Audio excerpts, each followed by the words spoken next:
Welcome to everybody. My name is Jeff Gedman.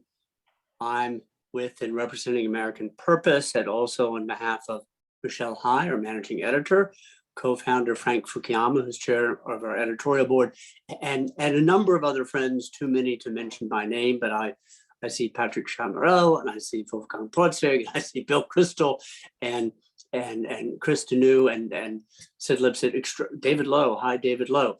So friends and allies, Arch Puddington, hi there, and what a group in terms of range and quality. It's a pleasure today to host Will Marshall. Let me mention that Will has written for us on the subject at hand, and will have his piece edited and prepared soon. It's clean and it's very interesting, and it relates to today's discussion. Will, let me tell you that we're publishing today a piece by Frank DeStefano, a piece you won't like. It's on what happens if these two parties fail to repair themselves, and what do third-party options look like. But you'll speak to that today. And then permit me to advertise another piece we have in the pipeline by Peter Ackerman on ranked choice voting and some new polling data, which I think is interesting and revealing. But to the main event, Will Marshall, thank you very much for being with us. Will, as most of you know, is president and founding president of the Progressive Policy Institute in Washington. He's a writer, author, editor. He has been a speechwriter for members of Congress. He's been a speechwriter for at least, by my count, 2 governors, or a governor and lieutenant governor. And Will, the way I characterize your work and the work of the Institute, and you'll correct me and tell me I exaggerate for effect in just a moment, but I think you've been a force over the years for keeping the Democratic Party a representative and a force for a broad center, and keeping, in my view, extremist elements at bay, with that strong, healthy, vital center flourishing and growing. That's my shorthand, 60,000 foot above characterization.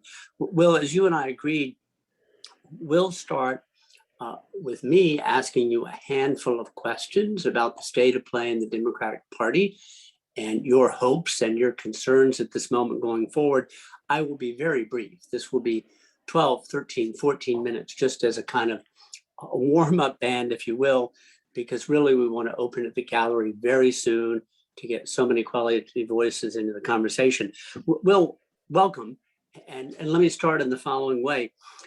We spend a lot of time talking about the problems and the disarray of the Republican Party. And as I put it, with my Germany background, if today's Republican Party were in Germany, it would be part CDU, part Bavarian CSU, part Free Democrat, and part AFD, and all that entails. Today's Democratic Party, how do you size it up? I took note in your piece for us, actually, about the unity or coherence of the Democratic Party, that Congresswoman Ocasio-Cortez says, if this were another country, Joe Biden and I wouldn't even belong to the same party. What does that reveal? What does that tell us? And why is that quote useful as a hook to talk about these things? Oh, well, thanks, Jeff, and thanks everybody for joining in. Great to have a chance to talk with you and write for American Purpose, which I read religiously. Well, I thought that AOC's quote was a good kind of leitmotiv, because she complained during the Democratic primary battle that in any other country she wouldn't be in the same party with Joe Biden, and of course she's right, particularly in European parties, which are more ideological, more doctrinally coherent, more disciplined than our big, fat, sprawling, heterogeneous, decentralized parties.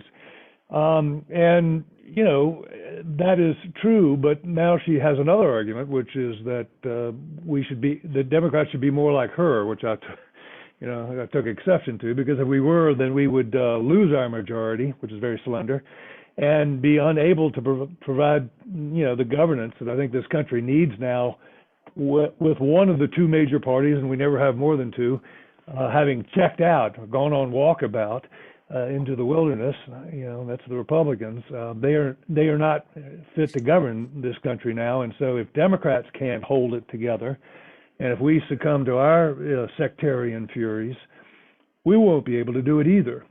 So the stakes are huge that the kind of the solidarity the Democrats showed in rallying behind Joe Biden, who, remember, when the primaries began, he was seen as, as the kind of classic establishment insider and had been around the track too many times, career politician and just old. And so the fact that a party that's supposedly trending in a progressive direction, as young activists would define it, rallied behind Biden, I thought showed some commendable discipline. And of course, that discipline was all about, the thing we all agree on, which is that Donald Trump was a clear and present danger to American democracy and had to be gotten rid of.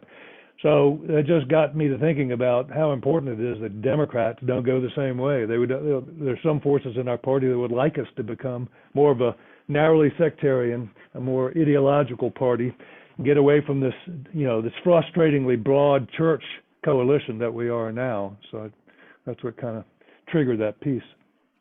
Well, thank you. If one goes back to 2016 and the primaries and Donald J. Trump and Bernie Sanders, it seems to me, if you agree, that while they're different, and many people would say, good heavens, what do those two have in common?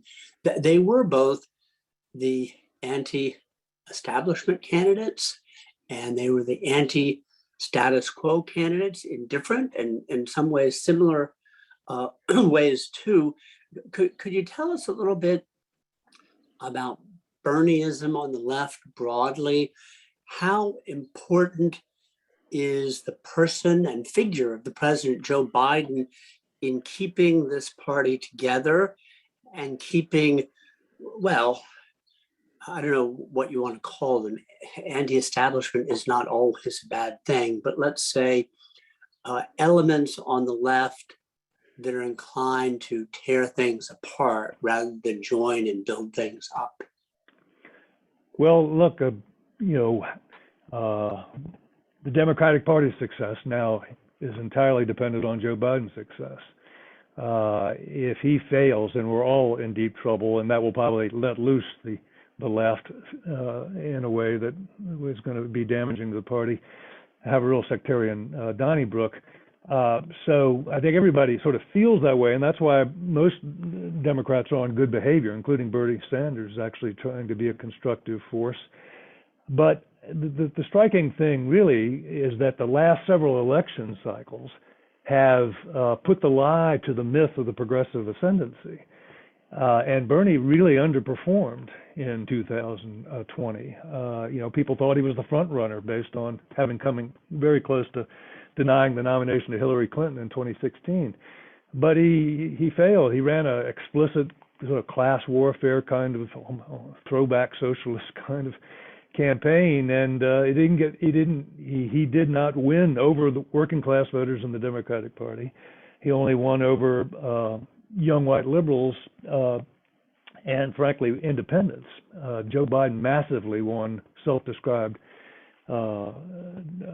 Democrats, and they were probably not happy to hear Bernie Sanders rail against them as this corrupt old establishment. But we saw mainstream Democrats being instrumental in the victory of taking back the House in 2018. Then we saw Bernie sputter and fail in 2020, and this throwback Joe Biden gets the nomination. We saw moderates win in Georgia to help Democrats win the Senate back narrowly in January, and we just saw in New York Eric Adams win. I mean, in a deep indigo place like New York, it was pretty stunning, I think, for the left to see that the progressive candidate finished third in that race, in that ranked choice race. And so, I think we're getting more and more proof points about the limits of this so-called progressive movement and ascendancy. And that to me is an argument to the good folks on our left to, stay within the broad tent, keep pushing for what they'd like, keep pushing for their priorities and ideas and ideals, but don't wreck the party if they don't get 100% of it. And we'll see this play out with the big Biden proposals here up in Congress, and whether the left can be kept on board, because we know that Biden's going to get almost zero support from Republicans, with the possible exception of this infrastructure bill. Well, thank you. Let me ask you a culture wars question. We have a friend whom you probably know who joins us for a number of these Zoom discussions, Steve Trachtenberg, the retired president of George Washington University. I don't think Steve would mind me saying he's a lifelong Democrat. And I asked him recently asked him, if you were president of a university today, how he would engage on the rise of woke progressivism. And he said, well, you have to know when to engage and when to let it be. And I said, how do you know the difference? He said, well, you have to have common sense, and it's not always easy. The question to you is, on the left of the Democratic Party and the culture wars and what's called woke progressivism, and then on the right, and Donald Trump and his allies who think that this is a strong card to play with parts of America, what do you advise Democratic members of Congress or others, governors, how to engage sensibly, when to leave things alone, and how to think strategically? Well, that's a great question. I'm not sure I have a uniform answer to the question, because it really depends. We're this big polyglot coalition, the Democrats are, and the way Connor Lamb talks about what he wants to do out there in western Pennsylvania in the blue collar districts is going to be pretty different than the way AOC runs in deep blue Brooklyn. But I do think the Democrats have to be clear. One of the problems with the Republicans is that the leadership of the Republican Party hasn't spoken truth to the party's members. They dodge. They let this deluge of misinformation and lies come pouring forth from all the right-wing organs and from the former president, and they don't put the lie to it because they're afraid that they will lose base voters and maybe get primaried out of existence. Well, something like that fear is working on the Democratic side too. If you're, particularly if you're in a bluish state, you don't want to get crosswise with young progressives who are active, who are vocal. They also raise a ton of money, the left does, and so you have members are just going to have to navigate that tension themselves. But on a few things, we've got to be really unequivocal. Defund the police, no, and that's a fairly easy one. Most people know that's the dumbest slogan in modern American political history. But you've got to make it clear that you're not for decriminalizing border enforcement or illegal immigration. When the crunch comes, you've got to be clear. And Biden during the primaries, he didn't echo the progressive catechism, a national takeover of the whole health economy and the abolishing of private insurance. Free college for all these privileged kids are already going to get a great premium in life because they're going to college, and nothing for all the working class kids who aren't going to get 4-year degrees. So, Biden, by not embracing the progressive catechism, did himself a lot of good, earned a lot of credibility, and helped him win a lot of voters across the middle who are not Democrats, who are estranged from Republicans thanks to Trump. So it kind of depends on where you're running and how, and the target audience that you need to put you into power. But what we're trying to do is to tell our progressive friends, look, don't go around primarying Democrats. We don't have enough of them. We have a razor thin majority in the House of four Democratic majority in the House and zero 50-50 in the Senate. So there's got to be a kind of a pact of non-aggression, where the most ideological folks, the young white liberals, can run their races, but not try to dictate to the rest of the party how they run their races, and it works the other way too. Will, thank you. I'm going to ask one last question before I open it up, and Will, it's going to be a foreign policy question. President Biden has inherited the world Trump left, if I may put it that way, and he's also now leading us in a period made by 9/11. We're coming up to a 2-decade anniversary, and it's under best of circumstances hard and complicated. I'm not going to recite the list of challenges and problems that we face. I just want to ask you, I don't want to ask you to assess the president and Tony Blinken at this stage. It seems to be frightfully early and unfair in my view, but I would like you to help us understand how you would identify foreign policy priorities, resource allocations, political capital, and where you think the biggest challenges lie. Well, yeah, I mean, look, I do thank God every night when I, go to bed that, folks like Joe Biden and Tony Blinken are back in charge of the apparatus, and that the kind of disgrace, frankly, that the former president brought on this country is lifted, and we have intelligent, rational decision makers again.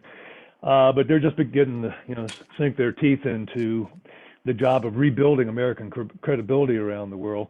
I think, that we're very focused on what Joe Biden has called the strategic competition with China.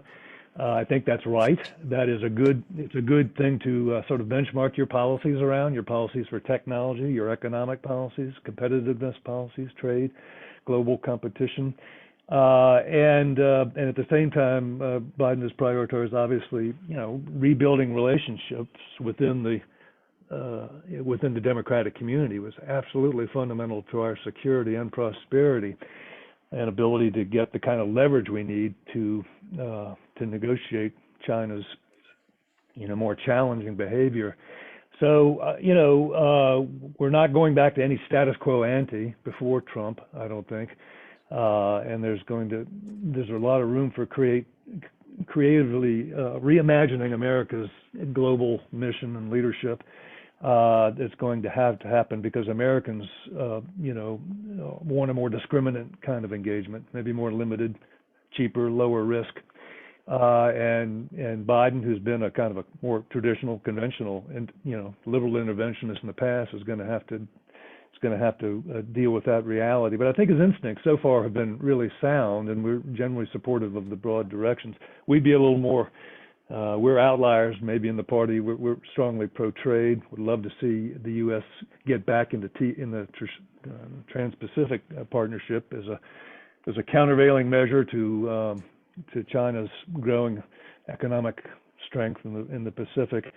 And clearly, the administration's not down for that. But other than that, we think that the instincts are going in the right direction. But there's a lot of room for creative thinking about a strategy that can win broad public support, because I think there's a lot of ambivalence in the country about our role and the desire to avoid the kind of interventions that Biden's trying to wrap up and finally end.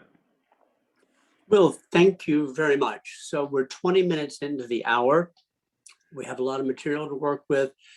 The floor is open. If you'd be kind enough to identify yourself, you can raise your hand by that electronic button or just wave at me. And then when I miss you, and boy, it does happen, then Michelle will tell me you're overlooking a close friend or colleague. Who's up and in first? If I don't see a hand, I'll call on people. And so I'm going to call on Bill Kristol and say, Bill, is this a Democratic Party you sign up to join? Yeah, probably if Will were, hi Will, if I were, if Will were running the party, I'd be unequivocally joining. I'm mostly joining. Biden's running the party, sort of, so that's good. Running the country, which is good, and sort of running the party. I will say that my colleague Sarah Longwell reminded me this morning. I was complaining about some Zoom call I was on with a bunch of Democratic liberal groups, public interest groups, democracy reform groups, voting rights groups, all people I basically agree with at this point on pretty much everything. And it was hard to get them to focus, I got to say, on what actually is doable and is urgent, as opposed to they've all been working 25 years for public financing of I don't know, of congressional elections or something, and they don't like it when I point out that A, it's not happening, and B, it would just help Marjorie Taylor Greene at this point with matching funds for everyone giving less than $200. So they're a little bit disconnected maybe from hard-headed politics, I'd say. The Republicans are, whatever their problems, and disgraceful, unless they are actually pretty political and hard-headed. Sarah, I was saying this to Sarah, and Sarah said there's a Simpsons episode maybe where there's a it's the Republican National Committee headquarters. Has a big, huge sign in front. Is the Simpsons? We hate Democrats, and the DNC headquarters has a big sign in front. We hate ourselves. And there's a little bit. I would say it's amazing they actually ever won any races to some degree, but Will helped with some key ones. I don't know. I mean, I missed the beginning of this conversation. I was on call, so maybe Will's covered this already.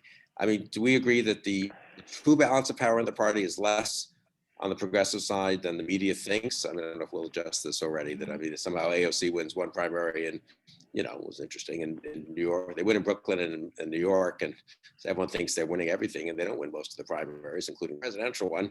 But is there a way to, I guess I'm very interested in recruiting what Buttigieg calls future former Republicans to support moderate Democrats in actual, state and local races. It's all now local politics for a while, until 2024. So, and I mean, how receptive are there advice Will would have for how to make that happen more than maybe it's happening somewhat organically, obviously, but I wouldn't say there's much of a purposeful effort. I'm not really complaining. I just don't really see it on the part of Democrats to say, hey, we want your votes.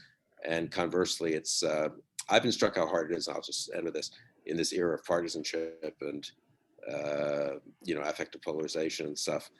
I mean, Republicans, who I like and respect and are good people and didn't vote for Trump, voted for Biden, the degree to which they want to revert to their loyal republicanism, despite the fact that they sort of know that, even if they can find an individually attractive Republican, from my point of view, the party is bad, McCarthy will be horrible as speaker, McConnell will be bad as leader, they'll all go along with Trump in 2024. And you say that to kind of nod, and then they still give me some reason why they want to vote Republican for the House or Senate or governor in 2022 or here in Virginia in 2021. And I guess I'm just struck by it's not that way. It wasn't that way in the 80s and 90s. And the depth of it's not even ideological at this point. Just if you're under 45, I just think you can't imagine a world where you could actually comfortably, maybe temporarily and maybe not 100%, switch parties. So. Wow. Bill, first of all, just come on down. You'll be fine and you'll be well treated.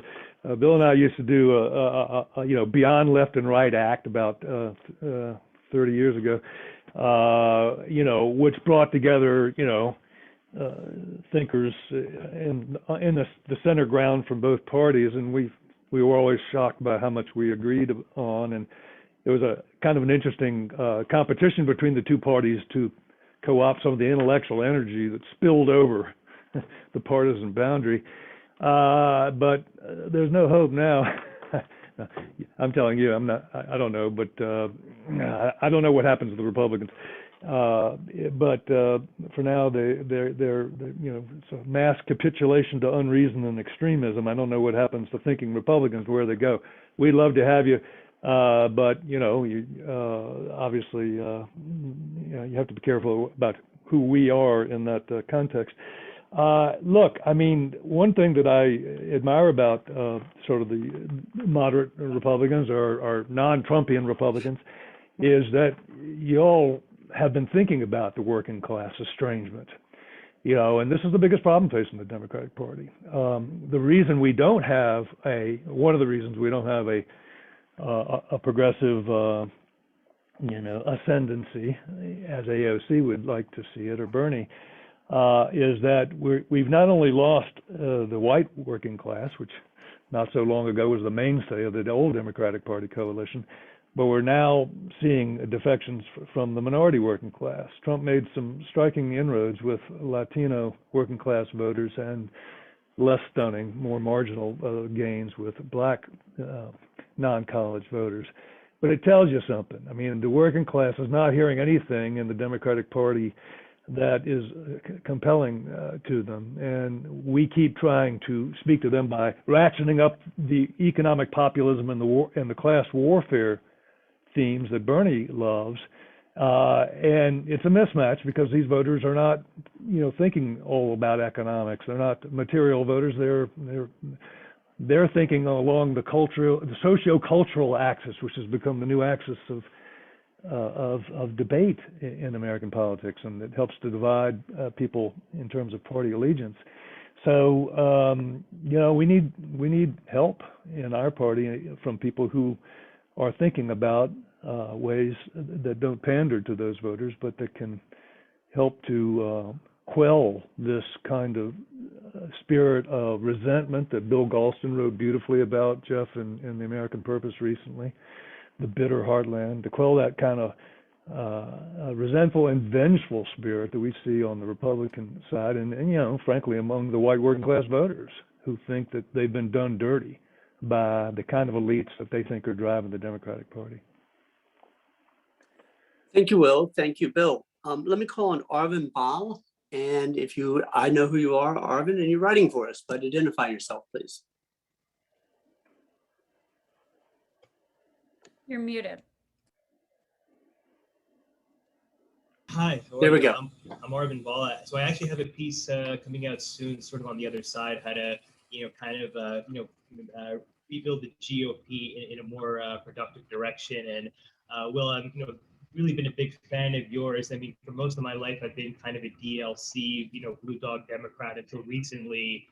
So really appreciate, growing up, I was a big fan of the PPI and the DLC and everything you did there. And my question basically is like, what happened, right? Because obviously, Bill Clinton was, the era of big government is over, fighting crime, borders, entitlement reform. He condemned Sister Slave very forcefully. Today, most Democratic voters think socialism is more attractive than capitalism. Sister Slave type ideology is in the New York Times and the Washington Post, and on crime, borders, etc. There's been a big divergence, and obviously Biden was the most moderate candidate, but even he's a lot more to the left than Clinton was in the 90s or even Obama was. And I think Ezra Klein had an excellent article in Vox talking about this, how even the moderates are much more progressive. And I guess my question is, because the conventional explanation for this is that, hey, the neoliberalism from Reagan to Obama to Clinton didn't really work. People are upset about inequality, et cetera, but then Obama left office who was also in the Clinton mold. He left office with great approval ratings. So I'm just trying to understand, and I think on the GOP side, clearly there's a lot of insanity and craziness, which I talked about, but on a lot of issues, I mean, Trump gave a lot of things that traditional Republicans wanted on certain issues. So I'm just curious, what explains, I guess the marginalization of folks like you, I think, took the party in a great direction. And then just my second question, and I'll be brief, is there still scope for people, with Clinton's 92 or 96 agenda on economic issues, I'm just referring to economic issues in the Democratic Party today, right? Clinton's idea of entitlement reform, smaller government, is there still a place for those sorts of ideas, the DLC ideas of the 1990s in the Democratic Party on economics, given that now people feel that there's a need to spend to kind of eliminate the structural inequalities? Those are great questions, Arvin, and we could, I wish I had 10 hours to kind of go back to some of the history, but we don't. But 2 points. I guess one is that has the party moved to the left? Yeah, after 2001 particularly, and when we saw we lost 5 million in manufacturing jobs, globalization seemed to really hit hard the non-college workers. And the financial crisis / recession didn't help. So there's no question that's happened, and there's no question that there's a greater receptivity to public spending now. But hell, I got it too, right? I mean, this is not the 90s. We're in the midst of we've just been through a wrenching. We're not even through it. We're going back into this wrenching pandemic crisis. It's a national emergency. It demands a big response. Because people suffered, and nobody on this call did. But if you were a service worker, a hospitality worker, you might have lost your job. You certainly lost pay, and so and a lot of people lost their lives. So I believe that Biden is basically right in going big. Now he's also promised to pay for it, which is not what the left would like him to do. They'd like him to say to hell with that.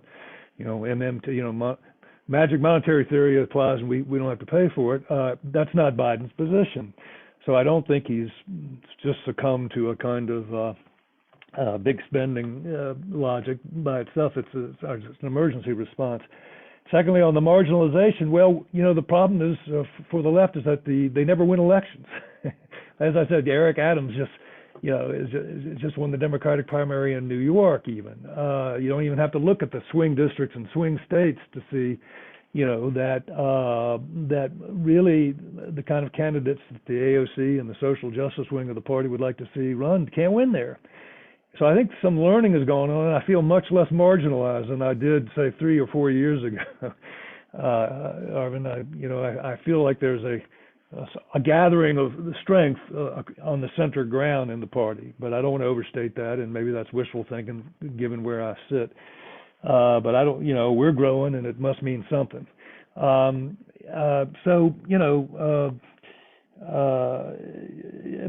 the economic argument is really tough. Neoliberal. There's this kind of potted historical revisionism around neoliberalism.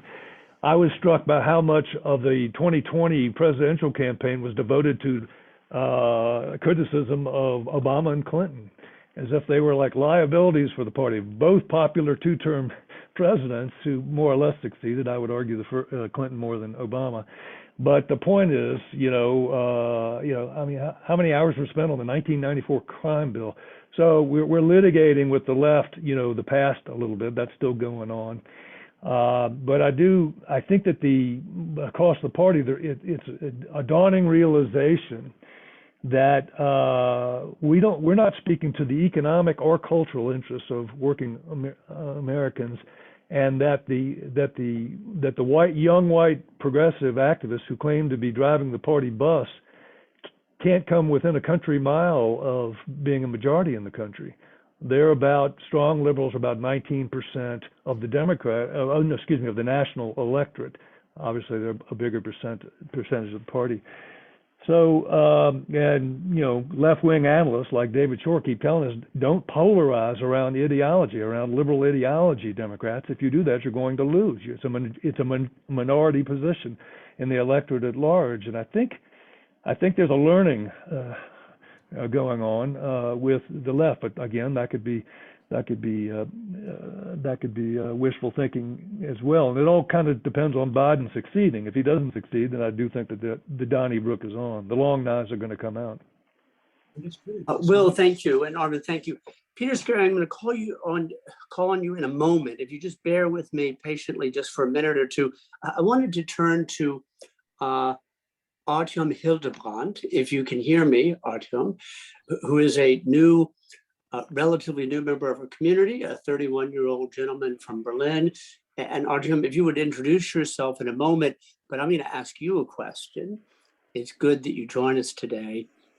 I'm just curious why you're here for this particular conversation. Is this general interest, or is there something in the state of play in our two main parties that keeps you awake at night? That's my question. Could you tell us who you are? I know, but everybody else does not. Hi, yes, thank you. Thank you for your kind introduction. My name is Artiom Hildebrandt. I was born in Ukraine, grew up in Germany. My late father, he founded the Checkpoint Charlie Museum in Berlin. And why did I came to join the intellectual community? Because it's I'm a believer in the ideas of Karl Popper, of Isaiah Berlin, and I'm a member of the Free Democratic Party in Germany, which is, I wouldn't say left, but rather libertarian. And why did I join today? Exactly because I think America is a very important aspect of the lives of all Germans. I mean, it's like, if you want to have a metaphor, there's this big ball and a small ball. And basically the small ball is Europe, I would say, and Germany, and the big ball is the United States. And the small ball can go like some unilateral directions, but whenever the big ball goes to the left or to the right, or makes a rather noisy move, the small ball goes with it. So in my opinion, it's very important to understand what's going on in the United States. So Artiom, thank you. I know there are other questions. I know, Arvin, you have a follow-up. Stand by. We'll get to you. Peter Skerry of Boston College and contributing editor of American Purpose. Peter, thanks for waiting patiently. You have the floor. And Artiom, thanks for that intervention. Sure. Thanks, Jeff. And thanks, Will. It's nice to see you. It's been a while. Sure.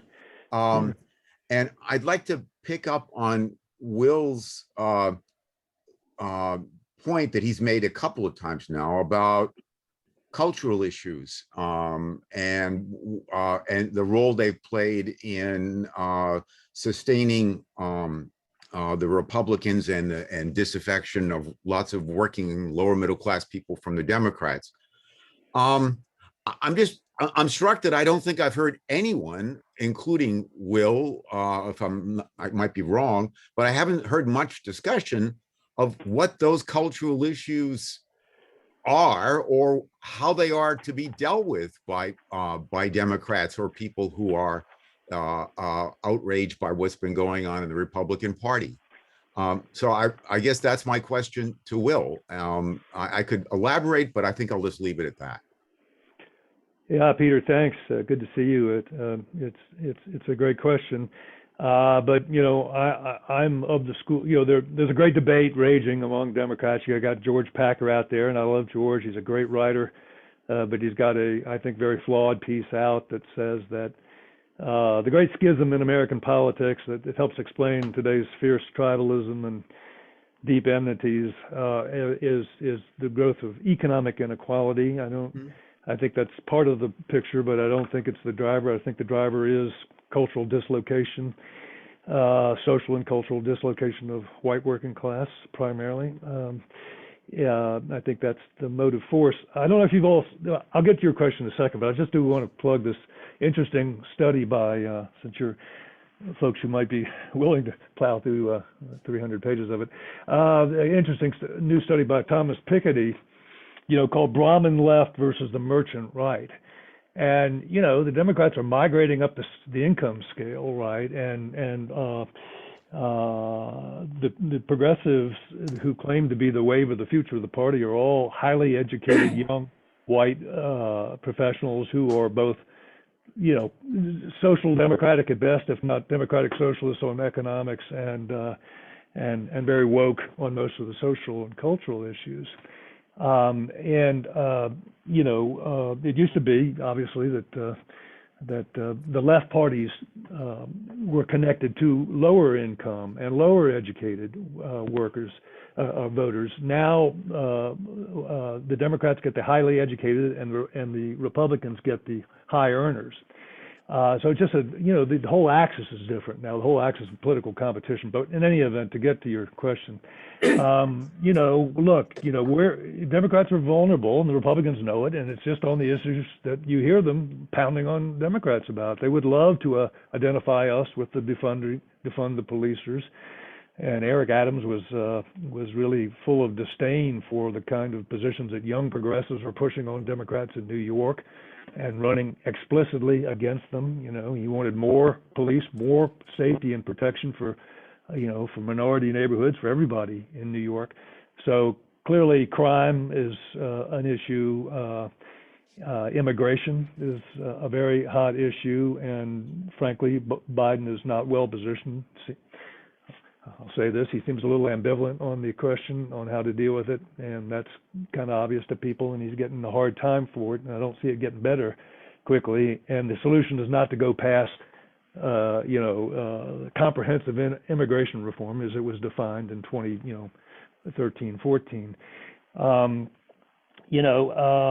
Religion and, gender and sex are hugely bound up in all this. I mean, the hardcore of Donald Trump's support is just two groups. It's white working class, mostly rural folks, ex-urban, and evangelical white Protestants. They're incredibly strong for Donald Trump. So, I think, there are issues of patriotism and love of the country,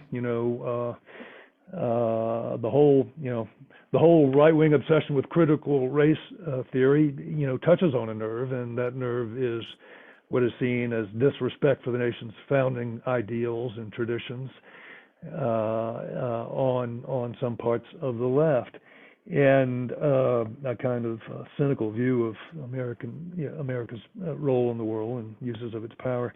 And so, these are all areas where there's vulnerability on the Democratic side, and where we're not doing a good job of meeting these voters where they live. Tom Vilsack's a good friend of mine, once again, agricultural secretary. He gets this. He lives in Iowa, or spends most of his time there. And there are ways to go out and engage and talk to these voters. Hillary didn't even do it. Biden did to a greater extent, and he did better with them. He did better with white working class voters, significantly better. And he did better with moderate Republicans who are disaffected from the party. So what Biden did was add people to the coalition, the winning coalition in 2020 that aren't Democrats. And as a result of that, he was able to win his race by 7 million popular votes, even as Donald Trump was getting 13 million more votes than he got in 2016.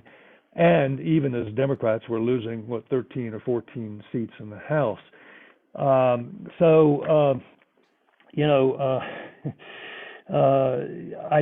think Biden understands that these cultural issues are fraught and that he needs to do a better job of addressing them. But Biden has a theory, and his theory is we need to provide material aid to the maximum number of people now. We need to put money into the pockets of people who suffered during the pandemic. And we'll worry later about the fiscal ramifications of that.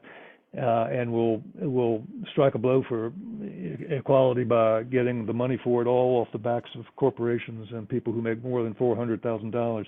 I don't know if it's going to work, but I do think that the scale of what he's trying to do is important, and a lot of material relief right now is broadly supported across the party. It doesn't mean that the whole party has lurched to the left and given up on all the qualms we used to have about limited government, and I could go into more detail about that. But the point is, Biden is not tackling that right now. He's not tackling the cultural deficits that the party has right now. He's tackling what he thinks is a felt demand out there in the American public for rebuilding the economy, for narrowing disparities that were magnified, racial and gender and other disparities were magnified during and economic ones magnified during the pandemic. So that's a conversation we need to have, but we're not really fully engaged in now. So, Will, thank you. Peter, thank you very much. So here's what I'd like to propose. We have 15 minutes to go till 1 p.m. Eastern. I want to call on Larry Haas. I want to call on Arvin with a follow-up, my colleague Michelle High, and then let's see where we are. But that far in any case. And Larry, good to see you, and you have the floor. Thank you, Jeff. Thanks for the program, Will. Great to see you. Hey, Larry. Always. I'm just sorry we're not eating at the moment together over a table. Okay, a quick few things, and then I want to challenge something that you're saying here because it concerns me terribly. First of all, if you have not seen Bret Stephens' column today, in which he has lunch with Eric Adams, I strongly suggest you read it. It's absolutely terrific, and you'll feel very good about it, Eric Adams. That's number one. Number two, with regard to white working class voters, Will, I would just suggest that our problem is deeper than the fact that we don't talk to them. My conversations with progressives, it's not that we're ignoring them. We absolutely disdain them. We disdain white working class voters and we disdain rural voters. We disdain them through our seminars on the crime of whiteness that progressives are running with each other. And we disdain them when we have conversations as we roll through rural America in our cars and make disparaging comments about how many Trump signs we see. So I think the problem's even deeper than we're suggesting. However, here's what I want to ask. You are talking about the economic needs of people and the justification for going big. And I fully appreciate the fact that all of us on this call did well in the stock market over the last 18 months while, people of lesser means really suffered. Having said that, after LBJ went big with good programs and before Vietnam became a terribly divisive issue, Democrats lost 47 seats in the House. We have razor thin margins, as you pointed out. I am terribly concerned about a House in Republican hands in 2022, leading up to 2024, certifying an election and all of that stuff. I'm terribly concerned about a backlash to going big. I strongly suggest, and I don't think you would disagree with me, that this is a country of raging incrementalism. This is not a revolutionary country.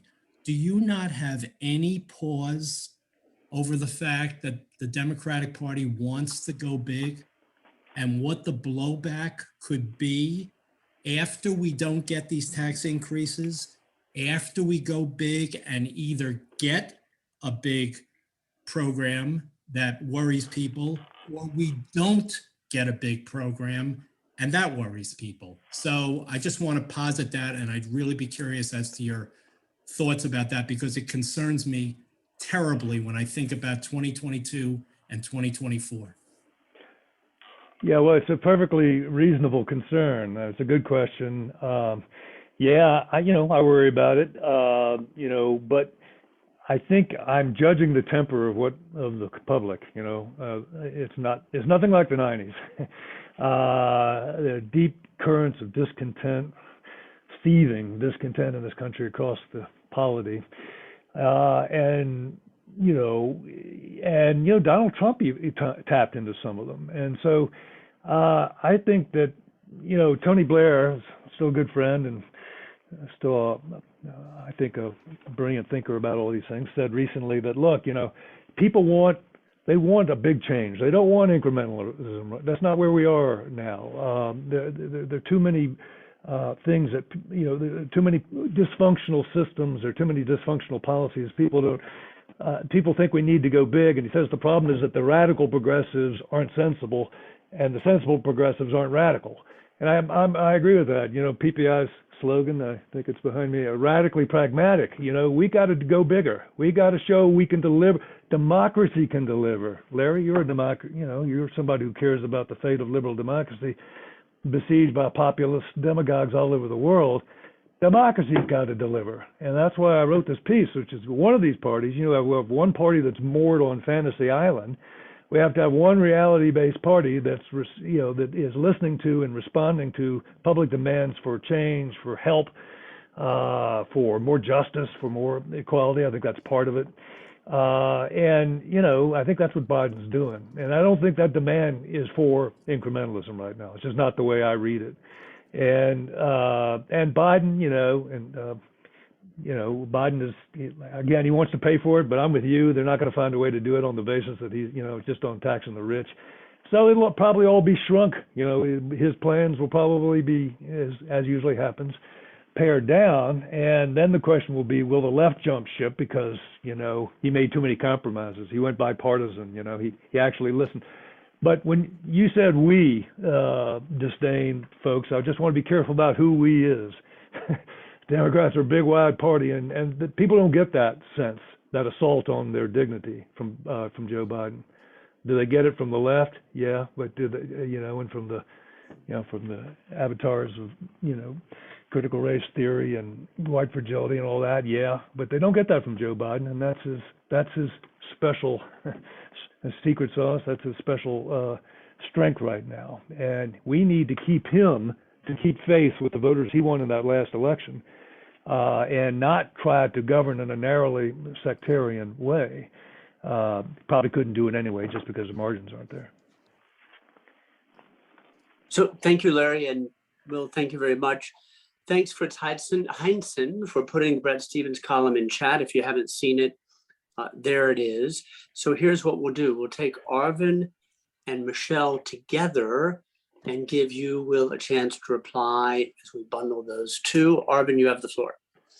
Yeah, and I'll just be super quick. Like, Will, I really enjoyed your response, and you hit on something that struck me a lot. I mean, I feel like in a thing like foreign affairs, there are at least 3 or 4 columns by left-leaning people bashing kind of the Clinton economic record, which is bizarre to me, given that it was successful, and given how bad things were prior to the sort of the Reagan prior to the 1980s under Carter, et cetera. I mean, I wasn't alive then, but there's a reason why the Democrats didn't do so well. So how does it make you feel like watching people bash the administration with a good economic record? And are there people pushing back at the Democrats saying, hey, look, Clinton accomplished a lot of good things like entitlement reform, NAFTA, reducing the size of government? And is this all just because of lost manufacturing jobs, or it's that this causing people to say that the record of Clinton what was horrible and was kind of this evil form of right-wing neoliberalism? So Yeah, thank you. well, We'll hold your sorry. fire Yeah, just a moment, and let's get Michelle in, and then you'll have ample opportunity to reply. Michelle? Thanks, Jeff. Very quickly, Will, thank you. I'm just wondering if you think to what extent you think working class voters might also be turned off by the Democrats, because in addition to sociocultural issues, they're not hearing solutions to employment and economic struggles that are based in work. Yeah, no, I agree with it. Yeah, good. Both excellent questions. You hit me where I live, right? I was a Clinton guy. Julian Epstein was on. My buddy Julian, he's still there anyway. He knows that. A lot of you know that. So hey, I could spend time going back and saying why Clinton was not neoliberal, and all that kind of thing. But I don't spend much time doing that. There is this revisionism. It's deeply entrenched in the left intelligentsia and the academy, the kind of people that read the New York Times religiously and the New York media. So, it's not true. But I'm more concerned really with Michelle's question, which is why aren't Democrats now connecting to the economic interests of the working middle class? That to me is the grander challenge, because even if you leave out the cultural questions that Peter and I were talking about, we've got a party that doesn't speak to people's economic aspirations. We're trying to sell them on a negative message of scapegoating, right? Who is the villain in Bernie's talk? It's American business. It's the main people the people that run our businesses. You got the left wing out there trying to break up the most successful and competitive and innovative part of the American economy. That's tech. That's where we're winning. That's where we're way ahead. That's where we have the best chance to beat the Chinese and outcompete them. And they want to break them up on the basis of really thin and unfounded claims that they're squashing competition when that's one of the most competitive sectors in the country. So what people hear, what working class people hear, is a party that wants to make them a victim, to appeal to their sense of victimhood. The corporations and the rich and the billionaires are oppressing you, and so get with us, and we'll make the union strong again, and we'll make those employers pay you more. And by the way, we'll also give you more public benefits. And I got to admit, Larry, yeah, some of the stuff that's going out there under the rubric of emergency relief is just redistribution, pretty naked. And I don't support every bit of it, but I got to make if the Big Tent theory for Democrats is going to hold, I got to do my part. I can't be like AOC and say I'm jumping off the train. If I got to support a couple $100 extra billion of spending and see how it works out, I'll do it. So, no, was Clinton a neoliberal? Was Clinton just a Reagan, with a Southern accent? No. I don't believe any of that. And Clinton, and it should be emphasized again, that Clinton and Obama are very popular among the Democratic rank and file, the very people that put Joe Biden in office and spurned Bernie's offer in the left.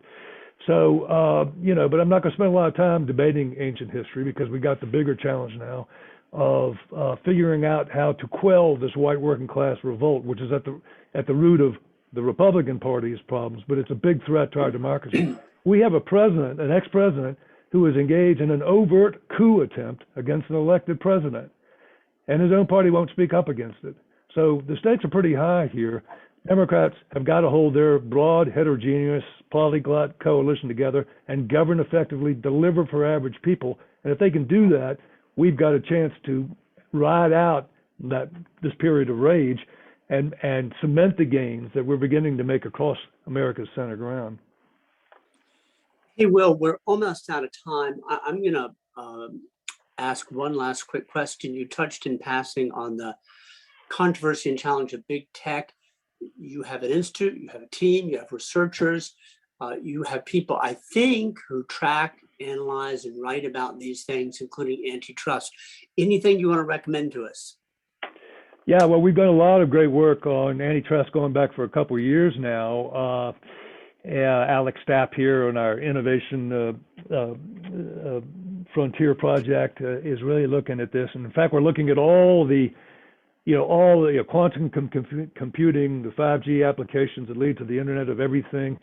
We're looking at a whole array of issues where America has to really invest and maintain leadership in order to compete with China, because China is very deliberately, being a totalitarian dictatorship has some advantages, and one of them is that you can marshal national resources to try to seize the commanding heights of the new technology industries. They want to do that. In the end, I think they don't do it if we do what we're supposed to do. But we can't allow sort of, ideological posturing to weaken our hand in that competition. But yeah, we're doing, sorry, you're trying to give me an opening to make a advertisement for PPS. Let me take it and say that the Innovation Frontier project work we're doing here on antitrust, on investment, in telecom and everything else is, really, that's really important work. But the deeper argument there, and it goes back to your question about Clinton. Clinton was for growth. He was for innovation. The Democrats have got to be the party that can win the future for this country. We can't be sort of against the innovators, the entrepreneurs. It just doesn't make any sense for us to, we got to watch them. These are big, powerful companies. They probably need some regulations in various places. But what we're hearing instead are false claims that they are suppressing competition, that they are a threat to opportunity, that they are somehow the reason why working middle class people aren't getting the wages they need. But you ask somebody that just got a job at Amazon or one of these places, that's not the way they see it. They're happy that there's robust job creation and pretty good jobs in that sector. Hey, Will, thank you very much. You are a wonderful and responsible leader in intellectual life and political life. You've been a gem today and a wonderful conversation partner. To everybody who made time in busy schedules when we're all a bit zoomed out, big thanks. It's 12:59. We're right on schedule. This is the point where I invite you, if you wish. We have people from across the country. We have people from outside the country. If you wish, switch on your camera, say hi, say bye, and we'll sign off in 10 seconds. Thanks, everybody. Will, thanks a lot. That was a great conversation. Thank you, Jeff, and thanks for everybody who jumped in and for all the great questions. Will. Really appreciate it. Thank you. Bye-bye. Thank you all. See you, Will. Hope to see you soon. Yep, same here. Thanks, guys. And Thank you very much for a great program.